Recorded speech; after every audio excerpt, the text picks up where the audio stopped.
Alright. Hey guys, Sid Leon here, your not so typical Indian in the US. And today I'm joined by my good friend Cassie here. Hi.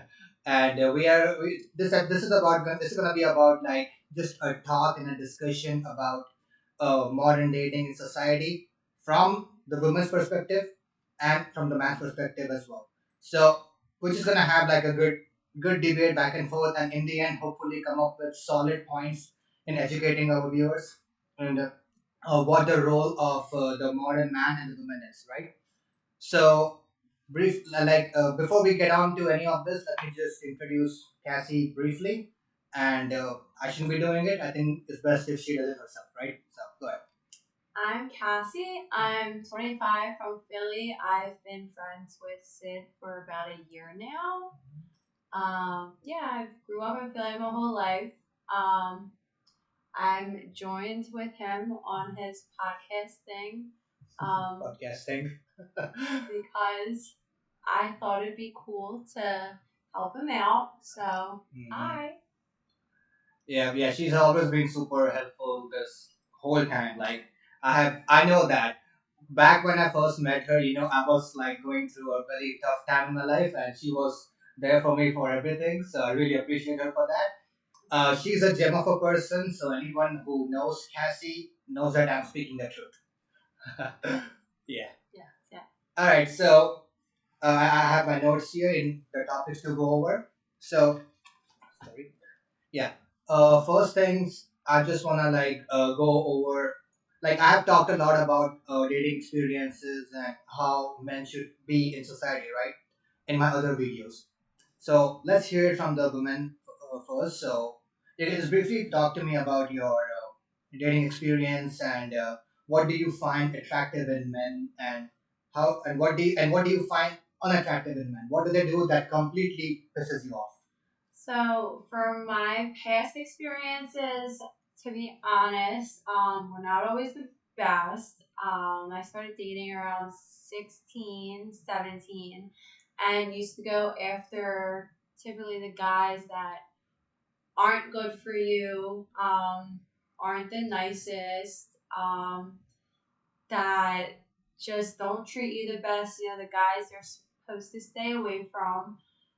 Learn the hard way, because that's just trial and error. Um, Nowadays, I try to stay away from that. I more so focus on myself now, even though I don't want to be labeling my city, but growing up in Philadelphia, that's typically more so what you see around here is douchebags or people that just care about themselves. They're not in it to take care of other women. As you get older, you don't see it as much, but I will say, you can. There are good guys out there, but not as many as guys who are typically looking for one thing or that actually want to take care of a woman as they should. So you kind of learn just to take a step back. I'd say focus on yourself more and you kind of go through the process and really learn to love yourself. Um, like I said, focus on yourself, not really chase guys so much and figure out what you really like and what you want to like in a guy versus running around and being promiscuous so much, so to say. You mentioned that you typically went for guys who are not you're not supposed to go for, right? Right. But there must have been something that attracted you towards them in the first place, right? So what is that something? Like what is that? What is different about at least initially? But was it a differentiation between the bad boys and the nice ones? So it's more so I would say I think the guys that when you go after the bad ones, it's typically the ones who don't treat you as good as the good guys. They give off. I'd say they engage. Is it like fun?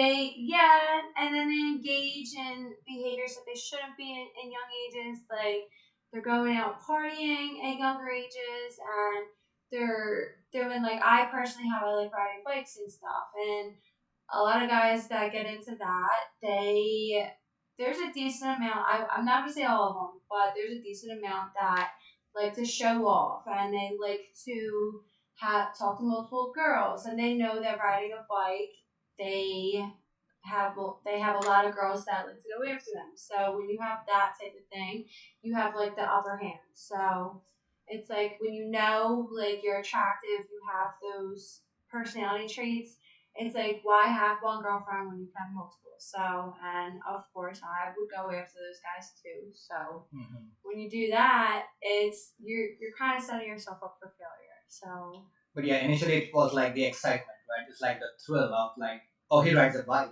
That's so dope. I can be right behind him and then just like have fun. Right, exactly. And then you kind of just forget about, oh well, he might not treat me right, but I can still have fun and do this. So you take the good with the bad, and then you kind of forget that you're not setting yourself up for the best relationship or situationship, and then you go through it, and then you're like, oh my god, what did I get myself into? So typically, at what point do you start to realize that this guy is actually a loser? Is it like the first week, first month, or is it like longer? I guess it depends on the situation. I've talked to definitely a handful of guys where right off the bat, like within a conversation, I could be like, this guy sucks. Within a couple of days, I could be like, this guy sucks. Or eventually down the line, like a couple of months, or even after like a year or something, it could take me by surprise and be like, wow, like I would have never thought this guy would be like that. I think it really depends on the situation and the type of relationship you're building with the guy. Because some could just be my friend, some could be like more than that, some I've literally dated and all of it's different. Got it. But one thing we can agree on is that okay, even those guys might not be best for long-term relationships, maybe, but they definitely have this personality, like this confidence, like they know that they are the G, like they know that because of even if it's just because of riding bikes, it is still that confidence that initially like has you attracted towards them, right? Well, if we're gonna sit here and talk about, if we're gonna keep using the example of guys who ride bikes, sure. Okay. Now, like I said, not all of them. Like I'm not gonna pinpoint all of them, but if you're gonna say the ones that have like that ego mentality that gets to their head, sure. Like I said, it depends on the relationship too. Like I have a lot of guy friends that are super nice that I talk to, that I ride to. My best friend, is nowhere near an asshole. But then I have the other hand, and it's like I could think of two people right off the top of my head. One that's so sweet, such a sweetheart, does anything that I ask him to do. Oh. That rides a bike. Nice. Like literally would do anything. And then I can think of another guy right off the bat that I just started talking to, just as a friend, and literally right off the bat was like trying to get in my pants, like didn't ask anything, like what's your actual name, like where are you from, da da da da da. Was just like I want to get in your pants, da da da. Like you're so bad. So, but yeah, so you can now that I'm older, you can definitely tell. But I'd say back then, it's like some really don't care. And get when you talk to both of these type of people, it's like, yeah, you're gonna, if you want to keep holding this group of people like that ride bikes, when you get that one bad apple, you kind of label the whole group. So yeah. That's fair. So yeah, I guess. So have you ever like dated somebody who's not a rider, who's not like a bike rider, maybe? Yeah, I've had my fair share, and I've had good experiences where I will say too. I've had my reasoning that stuff didn't work out because of me. Like I will take accountability, but then I've also had people where stuff didn't work out because of them too for other reasoning, just because they've had their own problems within being crazy, anger management, bipolar. and just other reason, jealousy. Um, but like I said, it's not all. I will say it's not always their fault too. But I see. That's fair enough. Yeah. So from what I am hearing so far is like the confidence of proper man is definitely attractive for women, right? Like if he approaches you with that amount of confidence as opposed to somebody who's like super nice. Hey, how are you? What do you want? I can do this. I can do this for you. That's like probably coming off as needy, right? I would say it depends. Now, if someone approaches me with confidence, sure, that's nice, that's attractive.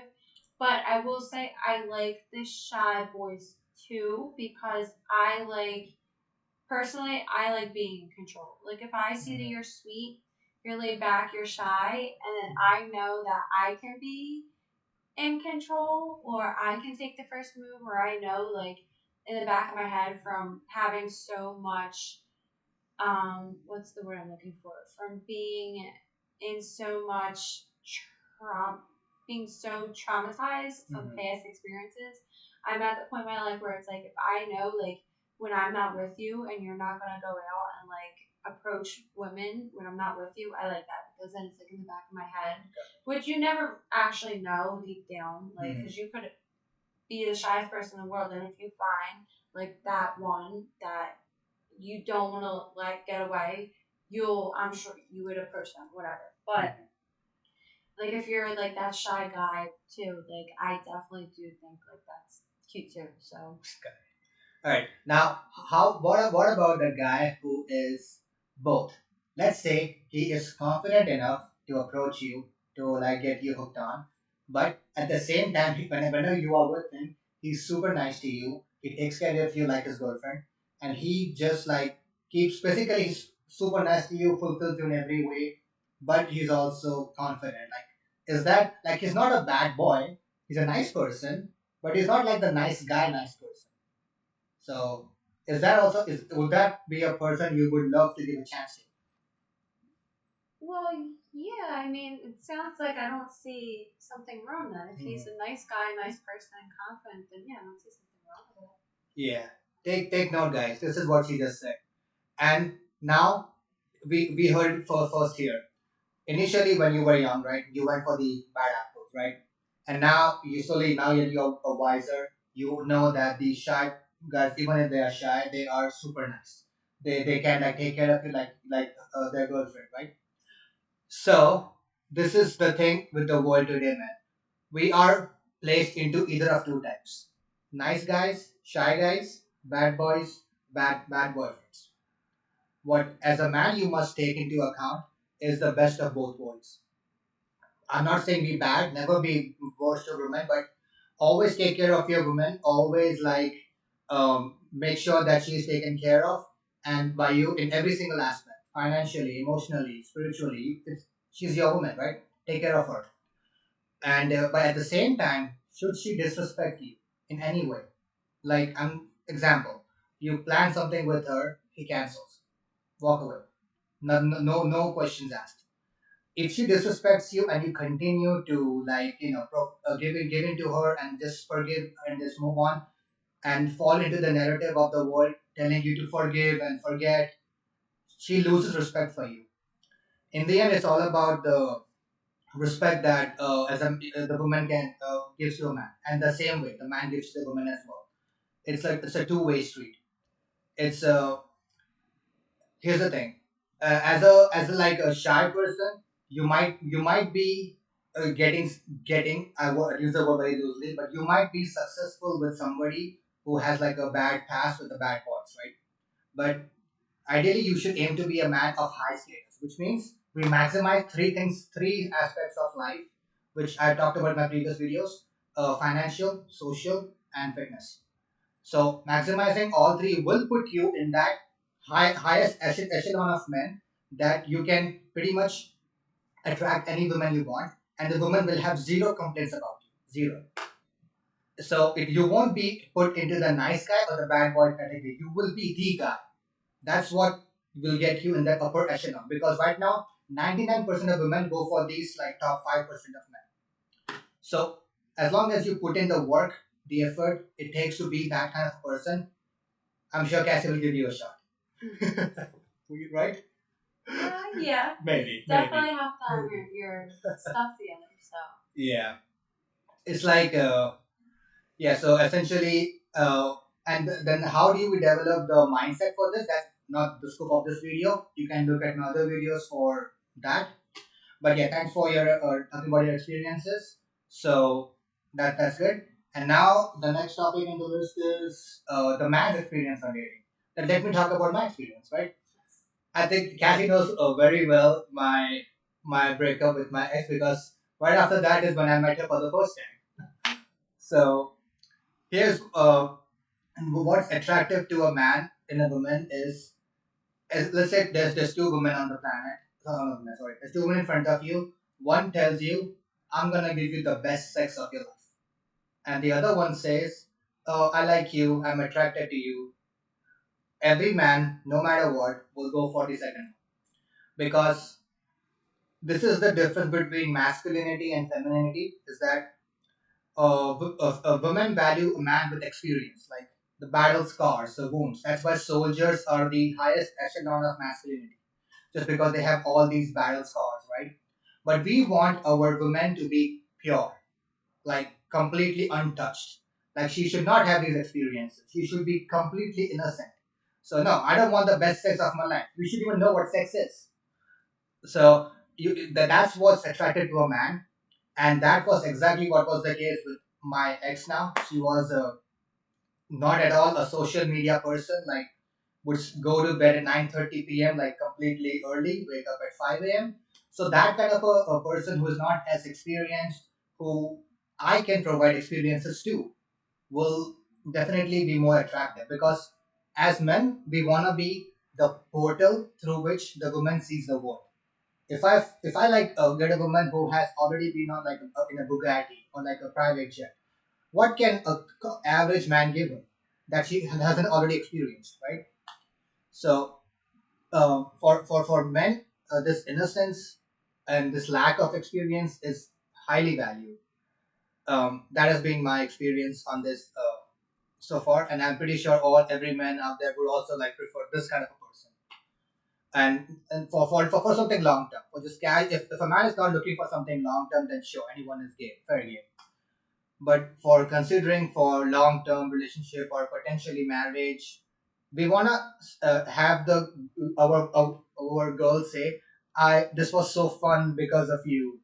We wanna feel like we are in charge. She looks up to the man and respects him, and if she already has all these experiences, she will want better experiences, which your average Joe can't provide because because you already have dated higher. Nobody wants to date lower than they already have.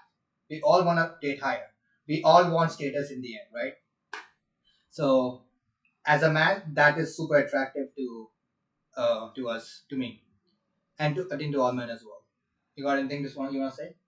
Yeah, I think you definitely hit like the nail on the head. However, I would disagree that I think if there was two girls in front of a guy and he had the choice that if one was saying I'd give you the best sex of your life and then the other one was like I'm attracted to you and I like you, I think there's a good amount of guys that would pick the best sex of his life just because of male anatomy and just because of like physical attraction. I mean, that's like a physical need, and guys like sex more than women. And I feel like if they have that right in front of them, and it's there, and that's like almost like a guaranteed thing, I think there's a decent amount of guys that will pick that instead, just because that's just how the world is naturally.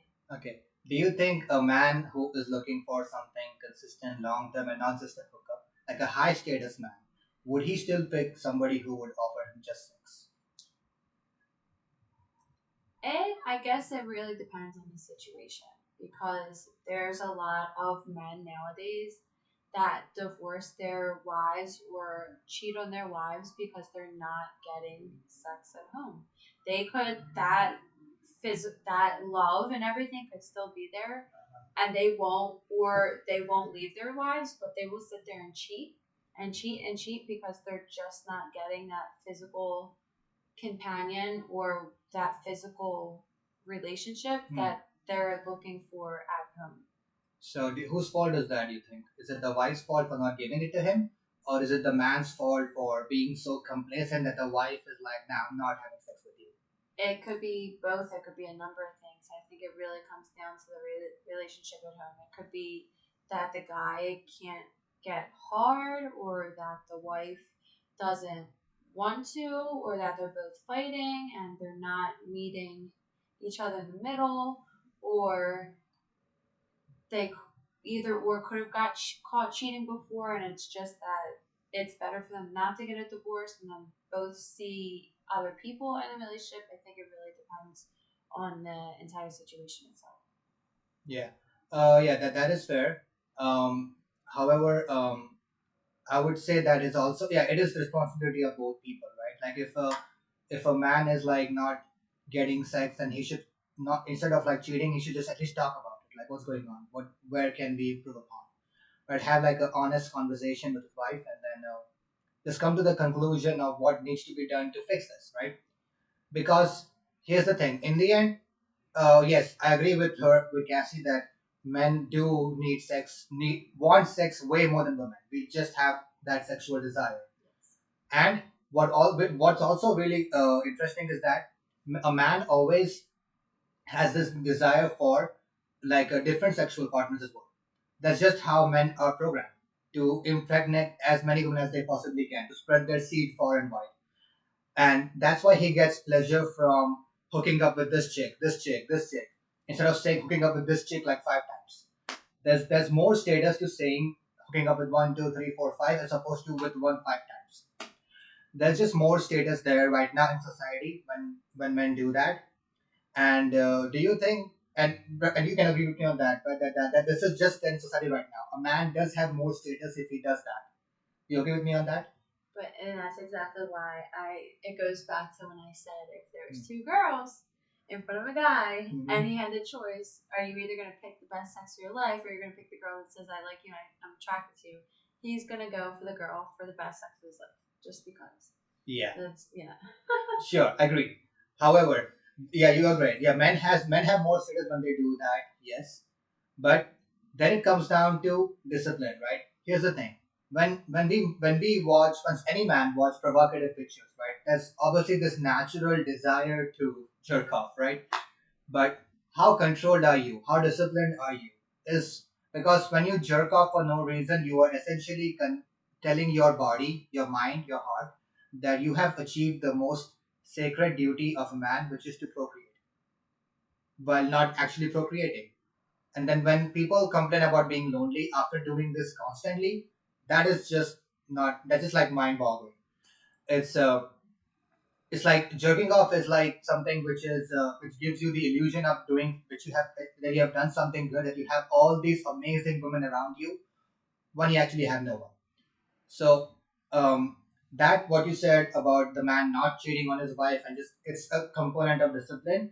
But then at a certain point, you also have to say, okay, am I ever gonna get this? If the answer is no, even after the man tries his best, then I think it's fair game for him to leave his wife, or not just go out and cheat, but at least like tell his woman that I don't think this is gonna work, and then just go and explore other options.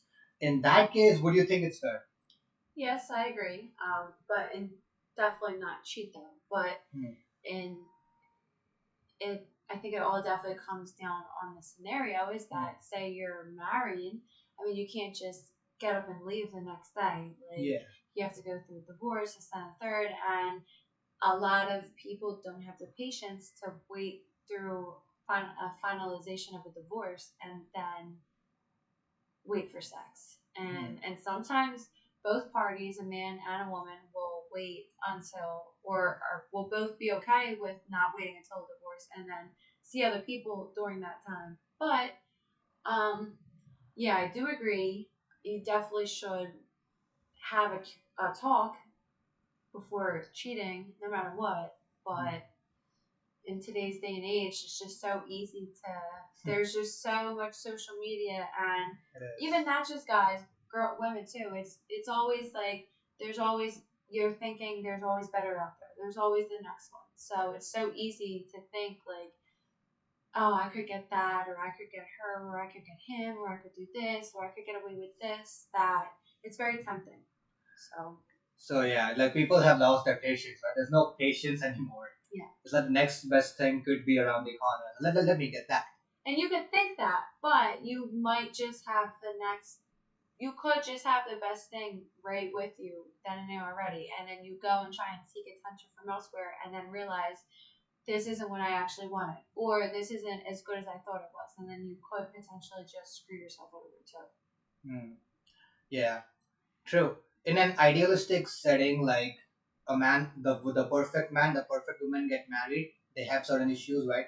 The perfect man will control his discipline, have a chat with his wife. If they still think they are, if they divorce, then they will divorce. This is like the most ideal setting. But the world is far from ideal, right? So what ends up happening is, yes, the man ends up, most of the time he ends up like actually maybe going to the club and maybe hooking up with this random 19-year-old stripper, and yeah, basically he gets that sexual variety from elsewhere. But the thing is, he still loves his wife. He still loves her. Like if you even if you like if he comes back home and takes a lie detector test, then he will pass. Like, do you love your wife? Yes, pass everything. It is just that a man a man loves someone but hooks up with two others. It doesn't mean he doesn't love that someone. He still loves that. He doesn't care about these other two women. Exactly. No, no, doesn't give a crap. But he still loves his wife. Exactly. He's just trying to fulfill his sexual desire, this like want of mating with more sexual partners. Yeah, exactly. So I guess that's what ends up happening in the more ideal setting, right? But yeah, so yeah, I can we can move on to the next topic. Is yeah, uh, I want to give a brief like history lesson. I guess not history lesson. I just want to like forget all the modern science stuff and all that, and just like talk about how God Himself intended the world to be. So imagine you are God, you are in charge of a planet, and you have been told that make sure that the people on this planet develop this planet, make sure they are successful, make sure that the generations, every single generation, the offspring, the child is better than his parent and his mother. Make sure to have that happen. Let's say you are God, you are in charge of this task, right? So what would you start with is simple, right? Just make a living being, and let's call it a human being. This living being is a human being. Now, how is this person gonna procreate? We have multiple options. You are God, you can do anything you want, right? So let's say I just like uh, create a child. Boom, there's a child. Perfect. You could do that. You are God, right? But then how do you control population? How do you control overpopulation? Because he could be like bam, bam, bam, bam, and before you know, the whole planet is overpopulated. So how do we avoid that? We make sure that the process is a bit more difficult than this, right?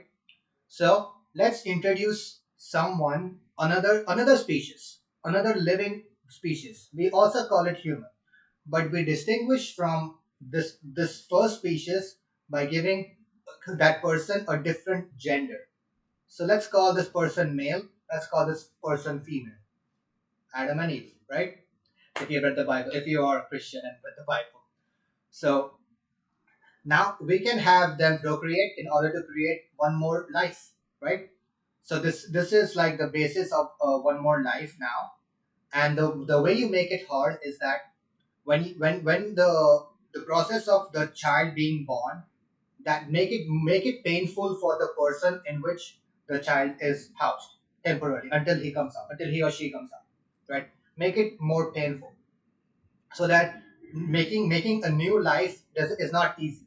Make sure that the process is difficult. So now with that you have achieved population control. Now your second task is how do you make sure that this new child is better than the male parent who and the female parent? How do you ensure that? So you can do this in this way. Make sure that your the the man, the person, in whose body the child is not housed, make sure that that person is capable. Make sure that that person is like really like capable, because ultimately the child will get his genes, right? So make sure that that person is completely like fit, capable, and all that, and make sure that the person in whose body the child is has this programming of mating with the best possible man. Because now let's say we have like let's hypothetically assume we have like five women and one man. So what? How do we make more children? Just have the man impregnate every woman, right? One by one. And you have like five new lives. Now the other scenario. Let's have five men and one woman. It is painful for the woman to undergo childbirth. We know that. We have established that, right? So biologically, she cannot afford to get hooked up with all five men because it's super painful for her. And God also ensures that it is more difficult to have the second child than after the first one. So how is she gonna decide which of the five to mate with? The best one, right? Because ultimately your goal is to ensure that your offspring is better than the father and the mother. So she will see which of the five men will give her the best chance of survival, protection, which man will provide for her, care for her, right? So they program women's minds, and they're biologically and genetically designed to select the best possible man for their survival. And now let's complicate it even more. Let's say we have five men and five women, one on one. We have that. Do you still think now that you have programmed these women to select the best possible men, that it will still be like a one on one? No, right? Your woman will still select that one man that gives her the best chance of survival. By and ignoring all the other four men.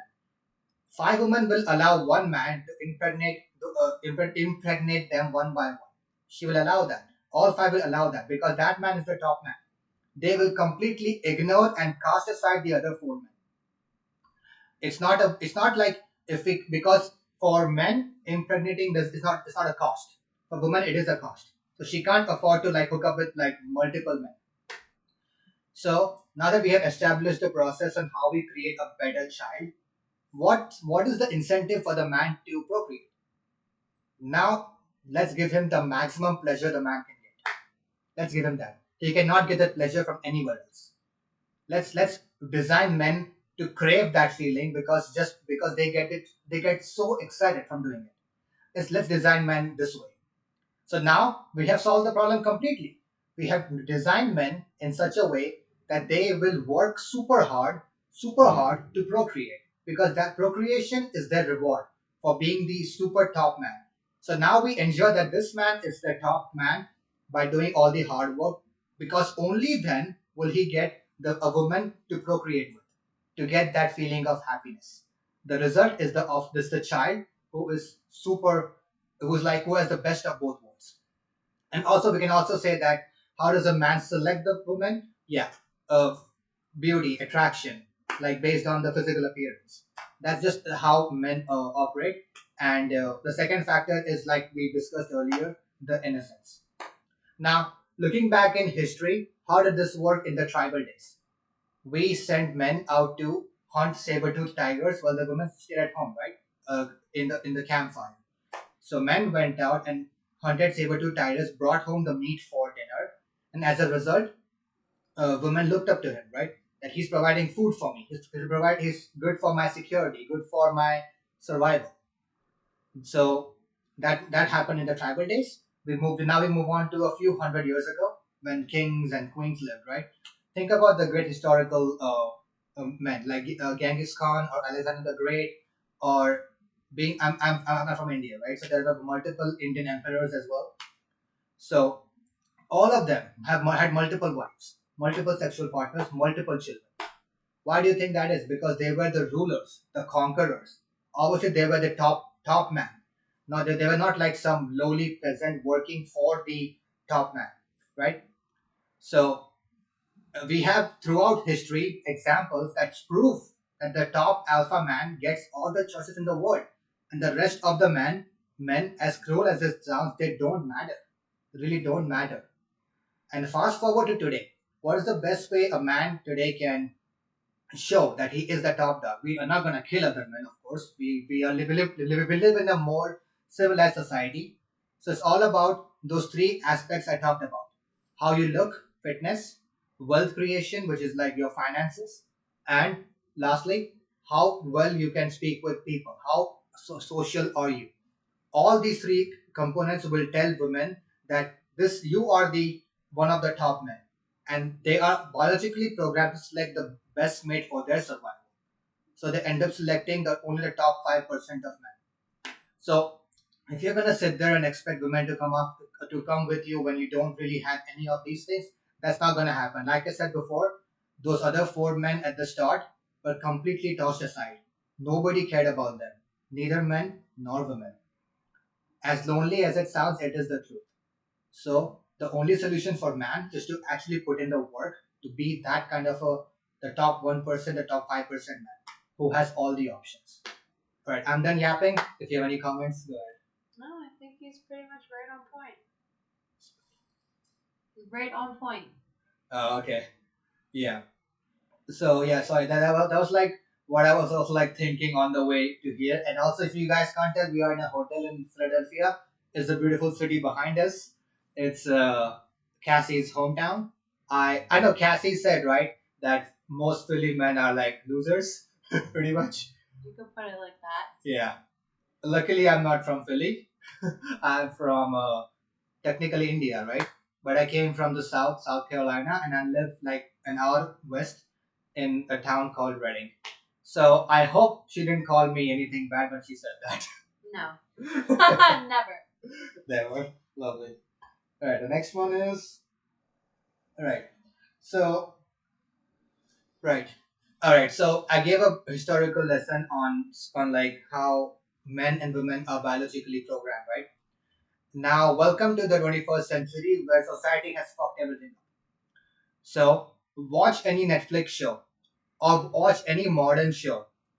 Every show, the woman is in charge. The man is the bumbling idiot.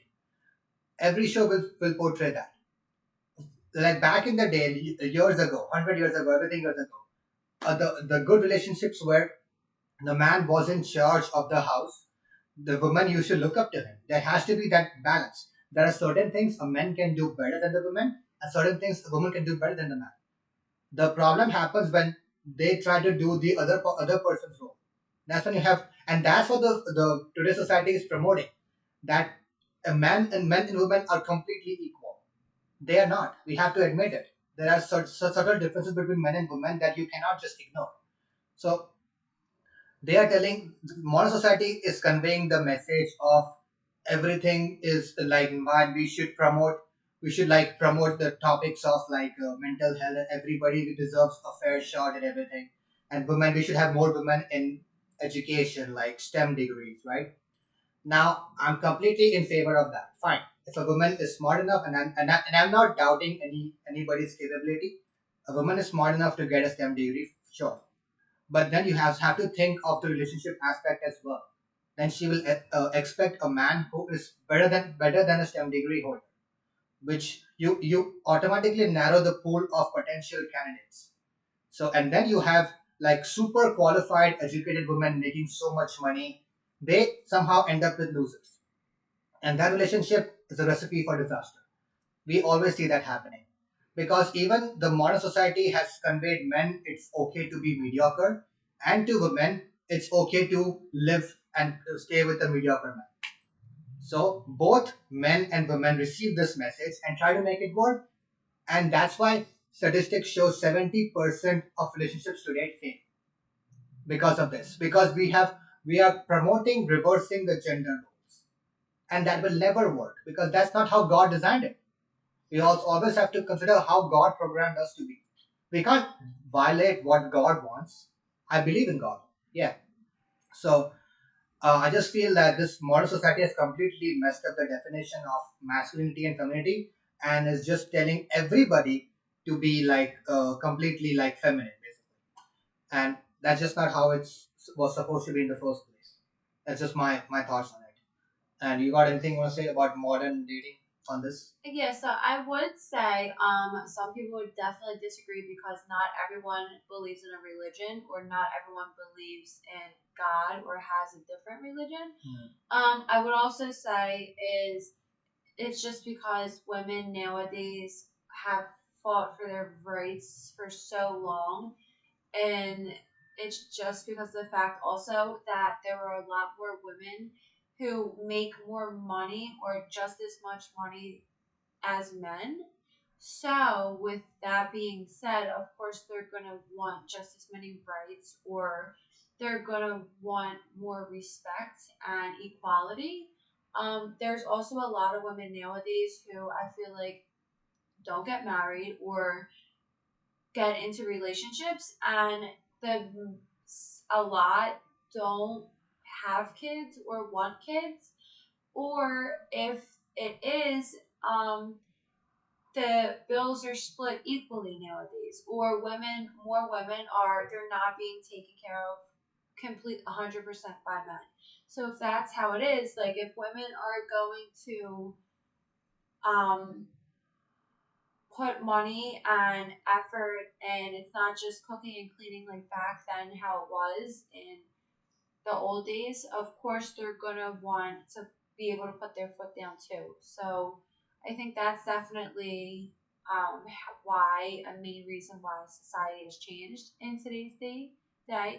I definitely agree that if a guy is paying for everything, taking care of everything, whole 9 yards, of course, he should be leading the house, the family, the income, whatever.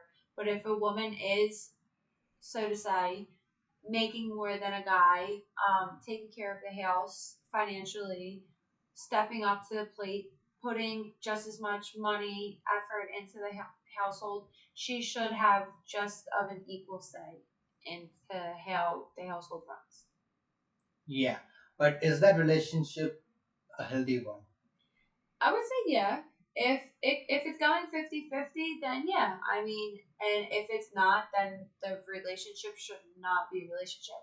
I know plenty of relationships my age, older, even younger, that if two people are going 50-50, that and they're both okay with that, then yeah, it's I've honestly heard not many complaints.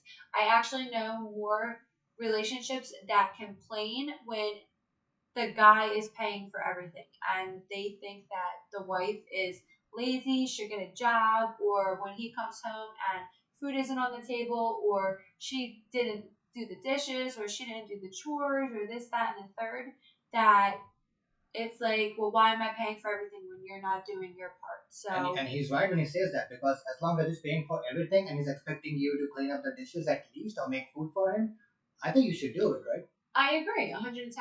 And that's why I am saying that when the woman is bringing just as much or more money home, then she absolutely has 110% every right to expect just as much say in the household, or if not, she I completely agree that she could be the leader in the house. Like I know my old job is a great example I'm thinking of. The when my old coworker and his wife got married, his wife put a bigger down payment on the house that they bought. So he always says, he's like, I could care less. She wears the pants in relationship because she was the one that was able to support to buy their house during COVID. So he's like, I don't care. She wears the pants. She has the whole say. Da da da da. So I think that's pretty cool. Like he has the utmost respect for his wife, and they've been faithfully married for about 3-4 years now. They have two beautiful kids, and I never hear them complain or fight about anything. Versus my other friend, who's been taking care of his wife for the last 6 years, he does nothing but complain about her, and he won't leave her because he's put so much money into her physical appearance, the trips, buying properties in her name, that he's like, I'm so caught up into debt into her name that if I try to leave her, I'm basically giving everything away to her. So, like, yeah. All right. Here's the thing. So a woman already has the role of maybe nurturing the kid, right? If they decide to have a kid, right? Nurturing the kid. See, she already has the role of like being a mother, and even not just the kid, like until the kid comes, nurturing her man. Like, like when a man comes home to home, right? He would love to have a woman who's there for him, who smiles at him, who gives him a warm hug. The woman already has that responsibility. It is not easy to do that all the time. It's not easy to smile all the time, like keep like nurturing your man spiritually all the time. It's not easy. And then now you're adding that extra responsibility of her having to work. I would feel that in a relationship that is already unfair. I could agree, but in today's world, if a guy doesn't have a extremely well paying job, it's going to be super hard to take care of you plus another woman. So, unfortunately, in today's world, you're going to need a two household income to survive comfortably. So, When you say you mean Joe Schmo, right? well, I'm saying anyone, if you're in a relationship and there's two people that, if, so to say, you're living with two people, like if there's two people living together, a guy and a girl or whatever, it's, and you want to support someone, it's in today's world, unless you're making at least 100,000 and up, 5% of men. if 100,000 makes up 5% of men, sure, but you're not taking care of you plus another person if you're not making at least that. I don't even think 100,000 is enough It's for not. two people. Yeah. So Hmm. if you have to get a woman to work too, yeah, it's gonna be a lot. But that's exactly going back to where we were just at in the conversation. That if the woman's working too, like I think everything should be split. Like, and it's not just a woman should be is expected to take care of a man and do this. Like, you need to take care of the woman too and meet her expectations, or the relationship is just not gonna be. It's not gonna meet either person's expectations, or no one's gonna be happy to what you're expecting. Mm. And that's where complications come. Yep, agreed. But like yeah, we agree that it's unfair for women to have all those roles like work and like because I feel like in a normal traditional relationship, a man, I'm not talking, let's forget about the economy and everything. In a normal traditional relationship, a man would should always be taking care of his woman financially and in every way, and the woman should like make sure that her man is feels respected, like she like makes the man feel so desired, special, like he's the only thing that matters to her. Like take care of him spiritually, emotionally, right?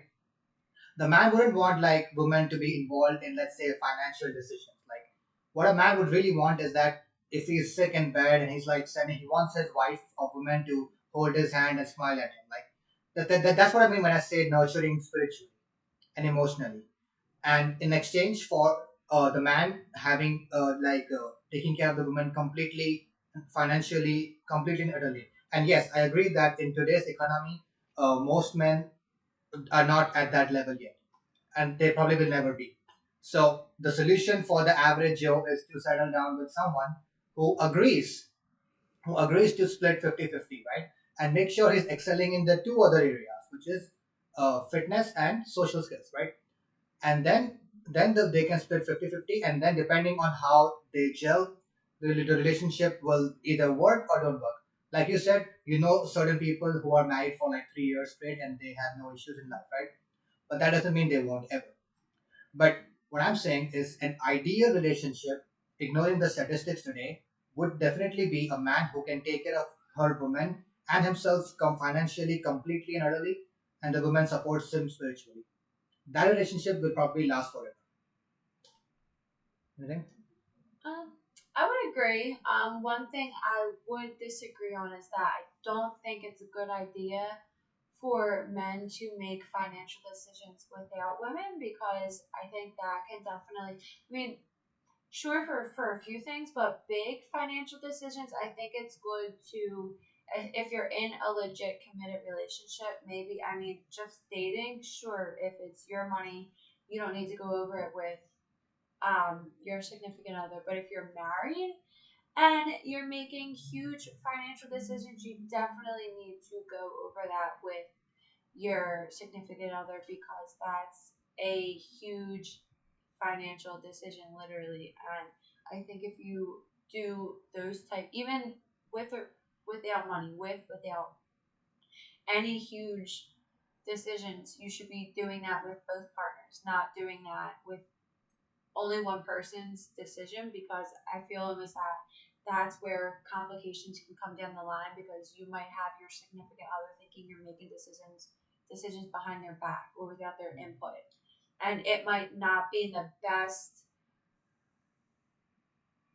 benefit for the relationship. So it's better to have two people going over it instead of just you. Okay, but why do you think that is? As long as the man is taking care of his woman completely and utterly, why should she care about what decision he makes? Because it might not be a good financial decision. Okay, that you say might because then you don't trust the man to make the right choice, then, right? Not that it's trust, but it could be like say you're going, say he wants to buy a new car, for instance, or something, and say you just don't have the money to do it, or like he wants to do it for fun, and you literally, like, you have two, three kids at home, and he wants a new car, and it's like, well, I want this, so I'm gonna go and buy it, and it's like, but you know deep down you don't have the money for it for your family, but he still goes and buys it anyway. And it's like, you should check to make sure, do we actually have these funds? Can we actually afford this? Exactly. So that's what I said, right? As long as he can afford it, as long as he can still take care of you after the transaction, is it okay to not consult the woman?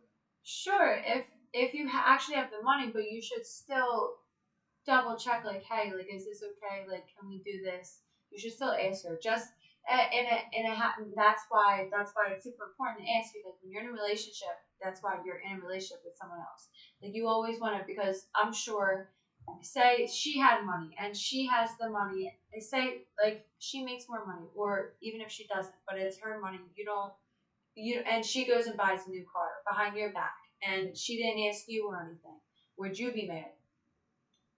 If she goes ahead and buys a new car without me asking, completely off of her own accord, I would first ask her question. What do you need? Yeah, obviously, I would question it. Yes, for sure, I would question it. And would you be mad?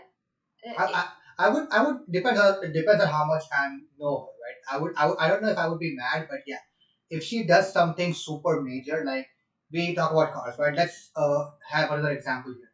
Let's say she go wants to go to, like, we are in the US, right? So let's say she wants to go to Dubai for a like big concert of Taylor Swift there in Dubai, and she has the money to afford the tickets, hotel, everything, and she just does it without you. That's like, no, no. Why? What are you doing? No. Well, exactly. That's another good thing. Like, that's another good example. Like, say, like, she has the money, she can fully fund that whole trip herself, and she doesn't ask you. Yeah. Because that's another big financial decision, and she could find a babysitter if you have kids and stuff. And it's like, well, she's taking care of it. She can do everything herself. She doesn't ask you. Like, and the man would be super annoyed. Yes, he would be annoyed. Yes. However, it is different if a man. It's different because well, both parties though. It's both would be mad if you don't ask your significant other, and that's the whole point. Like, and that's, I feel like, you only have a right to be mad if in marriage, because that's the whole point. When you're married, like, you have to ask your significant other. Now, if you're just dating someone, oh, well, actually dating, yes, you should go over with them too, like that, and that's the whole point of being in a relationship. Like, you're building a relationship, and that's like these are the type of things would you need to go over them, and that's why I like being single, because I don't have to deal with this. Yeah. Yeah, I get it, but yeah, my point is that, as so if yeah, it's gonna be, because here's the thing, it's different for between men and women, just because of the traditional roles of being masculine and being feminine, right? When a man does a certain like big purchase or transaction without telling his wife, the wife should have enough trust in the man to know he's doing that for both of us. But I don't think it's different at all. whether you're a man or a woman, if you have, whether you have the money or not, like you should, or trust or not, you should be going over it with your significant other. It doesn't matter if you're a guy or a girl. I I I don't think that is not okay. Like if you're in a relationship and you're making big financial decisions, that should be going over. Like that's just I think like a sexist thing. Sexist honestly. Thing. Okay. Like you're saying it's okay if a guy does it, but it's not okay if a woman. Yeah, I'm not saying it's okay if a guy cheats or anything. No, but like a financial decision that doesn't affect the relationship in any way. Let's say a man says, "Oh, I'm going to the club with like my boys and I'm gonna do something crazy there," and you should be okay with it. No, that is completely wrong. I agree. You can't just like do anything and say that's masculine. No, right. I agree on that part. But if it's something that doesn't affect the relationship, or at least, or even so, it benefits the relationship. Let's say I have enough money for a Bugatti, and I buy a Bugatti.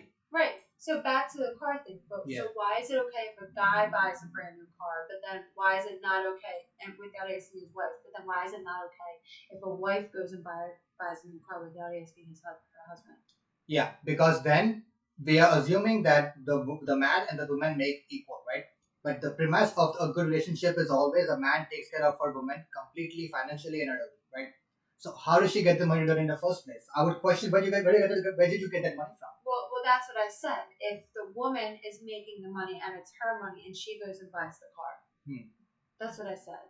Yeah, if she just buys, it all depends on the it's relative, right? If you buy a car and you have this much in your bank, then I'm like, okay, you have like so much more where that came from. So probably that's fine. Like buying a car specifically, that is fine. But if you're gonna tell me I'm gonna go to Dubai and to a concert where you know probably meet like 100 different guys, I'm gonna say no, hell no, no.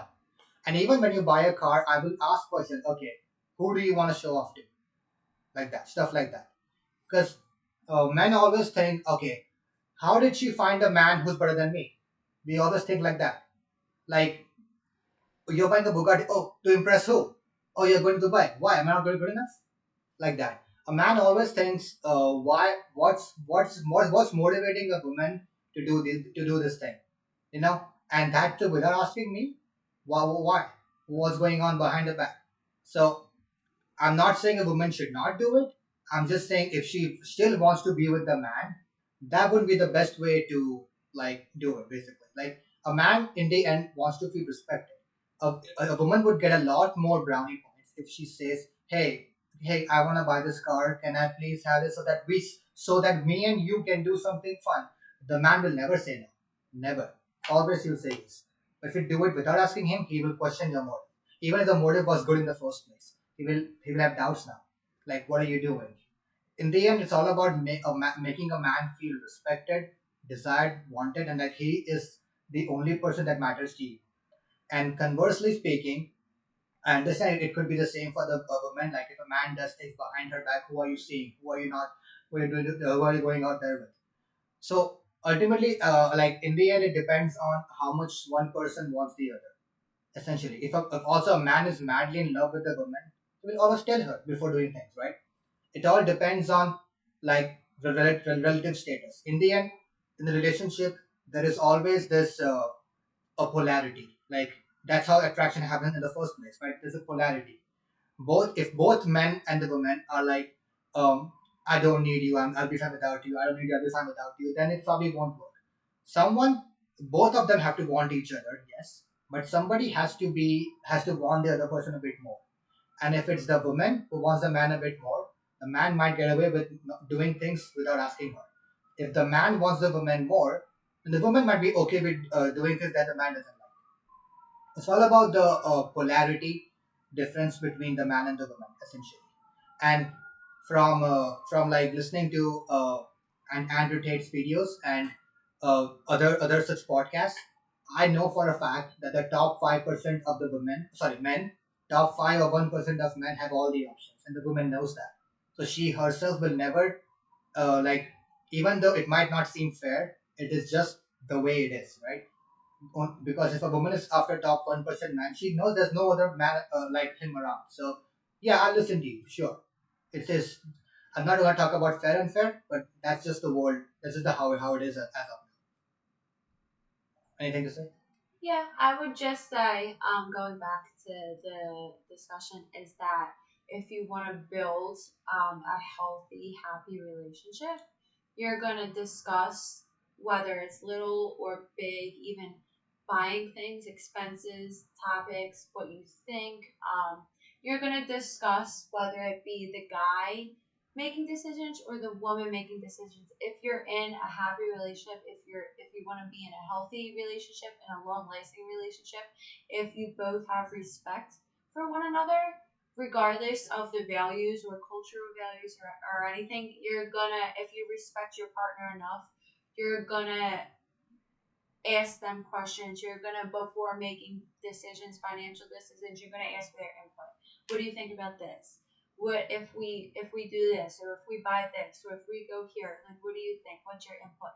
But Bef- is that attractive? If a man cannot make decisions on his own, yes. If I think it's 110,000% more attractive if a guy asks for my input before just doing things. I see. All right, agree to disagree Yes. then. Okay, we disagree on that, but okay, we do agree on the fact that there are certain roles a man must play in a relationship, and a certain roles a woman must play. We cannot be conflicting with each other, like because a woman does certain things better, and a man does certain things better.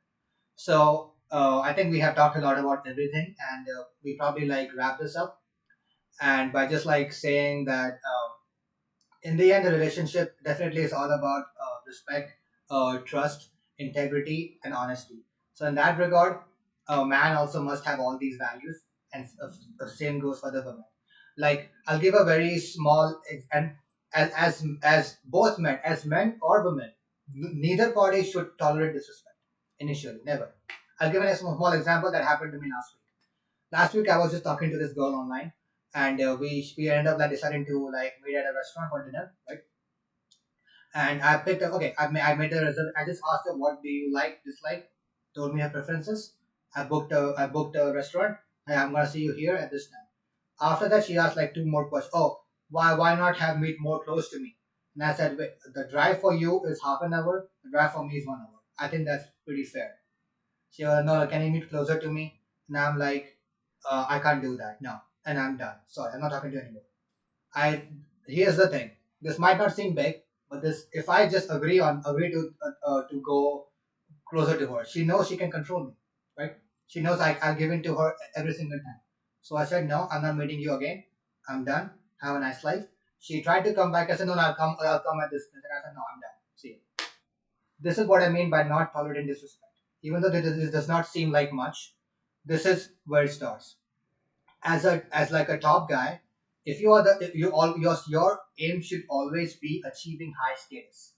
And high status does not mean chase women. Women are status symbols. We agree on that. However, you should never chase them directly. Chase the things that make you high value in society, in men and women both, which is again finances, fitness, and social skills. Aim to maximize all these three, and you will automatically get status. You will get respect from men and women both.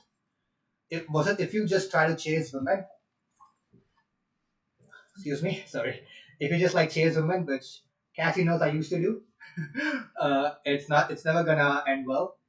I think it's okay to it's okay to like simp at certain points in your life when you are inexperienced and learning. Fine, it is not okay to simp after learning. That is completely wrong to do. Take the simping first time as a learning experience, perfect, and then chase high status. Chase being the perfect man. It's like, and the biggest way to do it is just have allow yourself two states, working or sleeping. That's it. Anything else you feel don't that doesn't matter. You have to do the right thing always because God is watching. God always watches. So remember that God always watches what you do, and therefore, from the historical examples I said, He rewards the high status males. That is true to this day. So also watch out for my other videos for more such like tips and all. And I'll also like leave a link to Cassie's Instagram if you wanna just like check out. She's also like an entrepreneur herself. So we'll do that. And yeah, lastly, I'll just say thanks for joining me on this. It was really educational. I really enjoyed this. And do you have anything you want to say to conclude this? Don't get your girl mad because you'll end up debating here. Oh my god. Sorry, I'm messing up my mic. But yeah, that was it. And thanks for watching. And I'll see you guys next time. Bye bye. Bye.